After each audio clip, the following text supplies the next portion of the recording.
बक्सर में मार ही रहूंगा।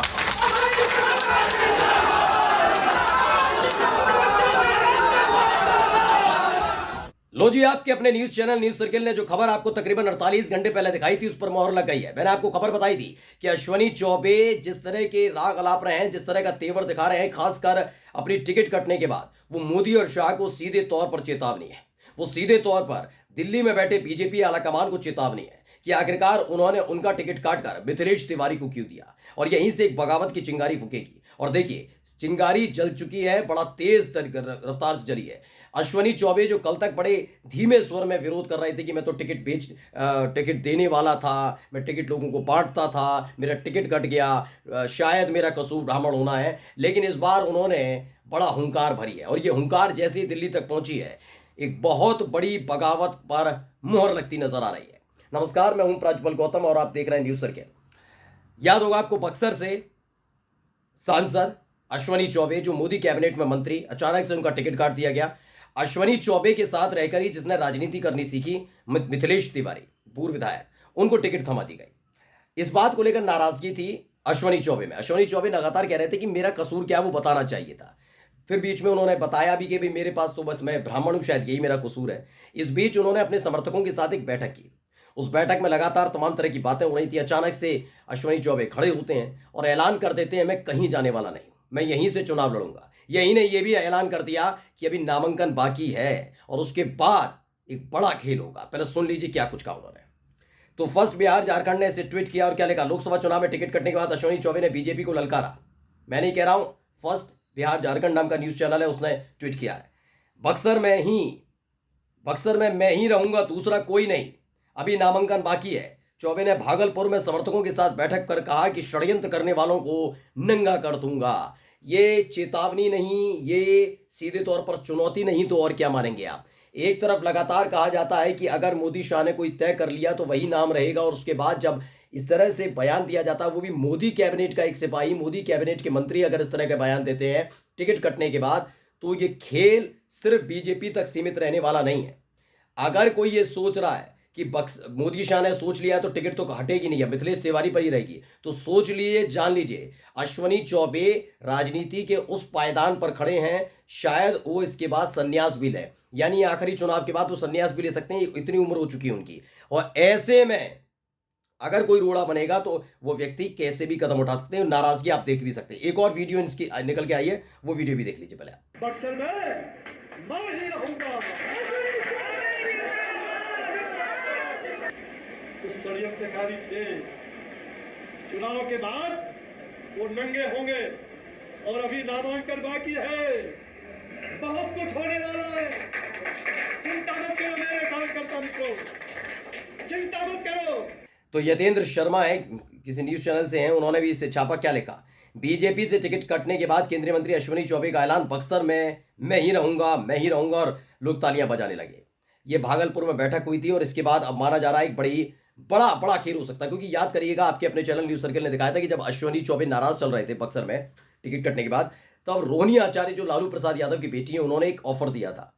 उन्होंने पहले नमस्ते कही थी, क्योंकि वो निकल रही थी अपने सारण के लिए, निकल रही थी प्रचार के लिए। तब मीडिया कर्मियों ने अश्वनी चौबे को लेकर सवाल किया था, तो उन्होंने नमस्ते कहा था कि अंकल को नमस्ते कहती हूँ और चाहती हूँ कि अश्वनी चौबे जी उनके लिए, यानी कि रोहिणी आचार्य के लिए, आरजेडी के लिए प्रचार करें। ये खबर मैंने आपको दिखाई थी और इस पर मोहर लगती हुई नजर आ रही है। अश्वनी चौबे समझ गए, भारतीय जनता पार्टी जरूर उन्हें साइडलाइन करे, बीजेपी वक्त से पहले जरूर उन्हें राजनीतिक तौर पर उपेक्षित करे, यानी साइडलाइन करने की कोशिश करे, लेकिन बिहार के अंदर उनका वजूद, सियासी वजूद अब भी जिंदा है।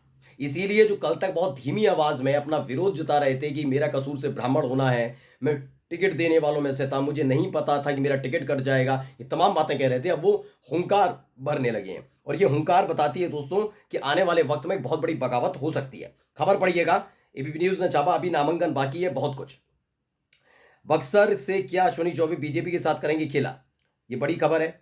इसमें क्या लिखा है, अश्वनी चौबे का बीजेपी से टिकट कटने के बाद वो काफी सुर्खियों में, उनके बयान काफी चर्चा में आ रहे हैं। वैसे वहीं ऐसा ही उनका एक और वीडियो काफी वायरल हुआ है। इसमें अश्वनी चौबे कहते नजर आ रहे हैं कि पार्टी ने क्या समझा नहीं समझा ये हम नहीं जानते, लेकिन कुछ षड्यंत्रकारी थे जो चुनाव के बाद नंगे होंगे। अभी नामांकन बाकी है, बहुत कुछ होने वाला है, चिंता मत करो, कुछ भी होगा मंगल में होगा। माना यह भी जा रहा है कि अगर इस बार फैसला नहीं बदला गया, यानी मिथिलेश तिवारी का टिकट काटकर अगर अश्वनी चौबे को नहीं दिया गया, तो अश्वनी चौबे निर्दलीय तौर पर मैदान पर उतर आएंगे। याद करिएगा, मैंने खबर आपको दिखाई थी कि पूर्णिया में अपनी पार्टी का विलय करके पप्पू यादव कांग्रेस में आए। उन्हें उम्मीद थी कि पूर्णिया से सीट मिलेगी, लेकिन आरजेडी के खाते में गई पूर्णिया सीट। वहां से बीमा भारती को मैदान में उतार दिया। पप्पू यादव ने कहा मैं तो पूर्णिया से लड़ूंगा, इसलिए उन्होंने निर्दलीय मैदान में ताल ठोक दी। अब इन सब के बीच बीजेपी वाले और खासकर एनडीए के लोग बड़े हंसी ठिठोली कर रहे थे कि देखिए, चुनाव के ऐलान और टिकट के बंटवारे के साथ ही इनके बीच में विवाद शुरू हो गया। आपने देखा था कितनी हंसी ठिठोली हो रही थी कि क्या जीतेंगे, बीमा भारती और पप्पू यादव आपस में ही लड़े जा रहे हैं। अब सवाल ये उठता है कि वही स्थिति इनके साथ भी खड़ी हो सकती है, क्योंकि जिस तरह के तेवर देखने को मिल रहे हैं अश्वनी चौबे के, माना नहीं जा रहा कि वो पीछे हटने वालों में से हैं। मैंने कहा ना, वो राजनीति के एक ऐसे शिखर पर जाकर खड़े हो गए हैं, एक ऐसे वक्त पर, एक उम्र के ऐसे पायदान पर हैं कि इसके बाद उनका राजनीतिक संन्यास होगा। और हर राजनेता का ये मानना होता है कि उसका राजनीतिक संन्यास ऐसा नहीं होना चाहिए कि उसे पूरी तरह से उपेक्षित कर दिया गया हो, साइडलाइन कर दिया गया हो। ऐसा नहीं, वो खुद ऐलान करे कि मैं संन्यास ले रहा हूं राजनीति से। यह हर एक राजनेता, मैं केवल अश्वनी चौबे के लिए नहीं कह रहा हूं, हर एक राजनेता, जैसे कहते नहीं है एक आखिरी बार मौका दे दीजिए मोदी जी को, उसके बाद वो खुद के लिए कह रहे हैं ना। अगर उन्हें उपेक्षित कर दिया जाए तो अच्छा लगेगा, जैसे अडवाणी जी को कर दिया गया था, उपेक्षित किया गया ना, साइडलाइन करते करते करते करते फिर टिकट देना ही बंद कर दिया, साइड बिल्कुल कर दिया, कोई पूछने वाला नहीं उनको। तो अश्वनी चौबे ये नहीं चाहते और कोई राजनेता नहीं चाहता। तो उनकी यही उम्मीद है कि ये वाला चुनाव मुझे लड़ने दिया जाता, लेकिन नहीं मानेंगे तो निर्दलीय भी लड़ सकते हैं, ये मानकर चलिए अश्वनी चौबे। और अश्वनी चौबे अगर निर्दलीय लड़े तो बीजेपी को यहां तो डेंट लगेगा ही लगेगा। माना जा रहा है अंदर खाने एक खेल ये भी हो सकता है कि वो महागठबंधन, इंडिया गठबंधन या फिर आरजेडी के लिए भी प्रचार करना शुरू करते हैं, खासकर रोहिणी आचार्य के लिए भी प्रचार करते हैं। कोई बड़ी बात नहीं है। क्या लिखा है एबीपी न्यूज ने आगे, अश्वनी चौबे ने अपने उत्तराधिकारी पर दिया बयान। उत्तराधिकारी जो है मिथिलेश तिवारी। अश्वनी चौबे ने कहा कुछ लोगों ने कहा कि मैं ही उनका उत्तराधिकारी हूं, तो सुन लो कान खोलकर, अश्वनी चौबे का उत्तराधिकारी सिर्फ एक ही विकल्प है, वो भी अश्वनी चौबे ही है। चाहे वो हमारे बेटे हों या बहू, हमारा उत्तराधिकारी कोई नहीं हो सकता। जीवन में अपने लिए कभी हाथ नहीं फैलाया और अंतिम सांस तक हाथ नहीं फैलाऊंगा, यही हमारी पूंजी है। लोगों ने कहा आपका टिकट कट गया, समाचार पत्रों में सुनने को मिला, शायद आप ब्राह्मण थे इसलिए आपको नहीं मिला। ब्राह्मण जाति नहीं होता, ब्राह्मण संस्कार होता है। ये नकली लोग कान खोलकर सुन लो। ये इसलिए कहा गया कि मिथिलेश तिवारी भी ब्राह्मण समाज से आते हैं, ब्राह्मण समुदाय जाति से ताल्लुक रखते हैं, तो नाराजगी इसी बात को लेकर उनकी खास तौर पर है। और बक्सर को लेकर जो राजनीति करते रहे अश्वनी चौबे, वो सबने देखी है। अच्छी बुरी ये बात का आकलन है, वो वहाँ की जनता जानती होगी, लेकिन अश्वनी चौबे का गुस्सा बीजेपी के लिए बिहार में एक बहुत बड़ी मुसीबत लेकर आ रहा है। एक दिन पहले मैंने आपको आंकड़ा भी दिखाया था, जो हमारा सर्वे हुआ था उसमें मैंने आपको दिखाया था बीजेपी को कई जगह डेंट लगने जा रहा है। उसमें मैंने जिक्र किया था खासतौर पर बक्सर सीट का, कि बक्सर सीट पर होगा खेल। याद करिए और देख लीजिए, जैसे ही खबर आई उसके फौरन बाद ही अब ये खबर आ गई है कि किसी भी कीमत पर अश्वनी चौबे मानने वाले नहीं है। एक तरफ दिल्ली में बैठे वो हठी लोग हैं जो किसी भी कीमत पर अश्वनी चौबे को टिकट नहीं देंगे, ये तय है, ये देख लीजिएगा।